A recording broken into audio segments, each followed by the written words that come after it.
So I'm going to be talking about the incident with Ken and Karen, as some people are calling them, the rich couple in St. Louis who was standing on their front porch protecting their property with firearms.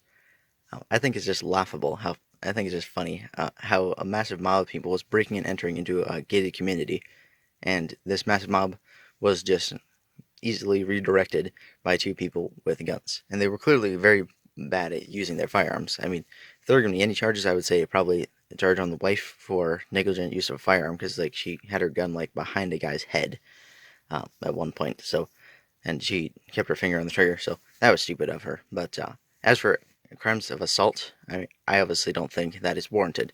And I think the reason why we see things like this, where people are afraid to protect themselves and just use guns to move away the mobs, is because they're afraid of the legal repercussions.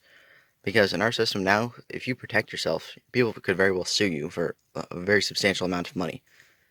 Because a lot of the people who are attacking you, they're not going to be the best people, and they're going to have pretty crummy family members too, who will likely try to profit from their family member's death by suing you for damages, despite the fact that the person's probably not going to make more than $75 in any job for the rest of their life.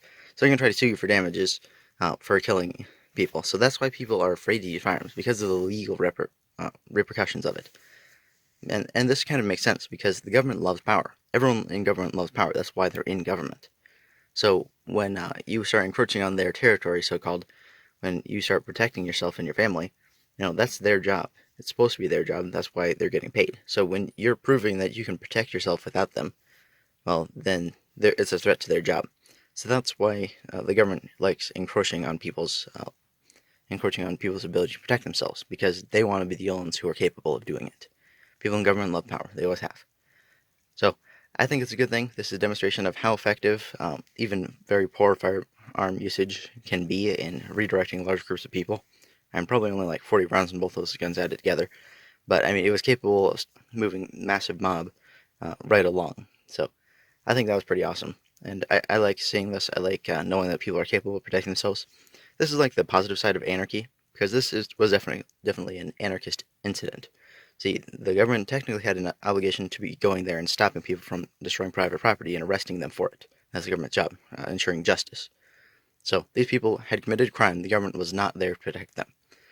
It wasn't doing its duty. I mean, and I assume it took a long time to smash that gate. I don't know exactly how they did it. They could have hit it with a car or something. That probably would have been the fastest way to do it.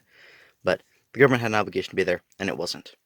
So when people are doing this, I mean, this is the good side of anarchy. People with guns just protect themselves. The bad people move right along. They don't get to commit any crimes to those people who take the effort to protect themselves. So that's a good thing. That's a good thing. With Ken and Karen protecting themselves, I think that's great. And if they face any charges, I'm going to be pretty ticked, because these people are just doing the minimal thing to protect themselves when the government refused to do it. So, yep, I think they did the right thing in that instance, protecting themselves and their families, because the government wasn't going to do it. And if they're filing charges, I think that's going to be a huge injustice to these people, except maybe against the wife, because she was, kind of negligently using that. Again, and that just against the husband, because she wasn't actually trying to attack the protesters. She was telling them to move, because if they tried to attack her, she would use the gun appropriately. So, good job, Ken and Karen. Protect yourself and your families, even if you did a terrible job of it, even if you did it in like the worst way. You got the mob moving. So that's good. So, thanks everyone for watching. You have a good day.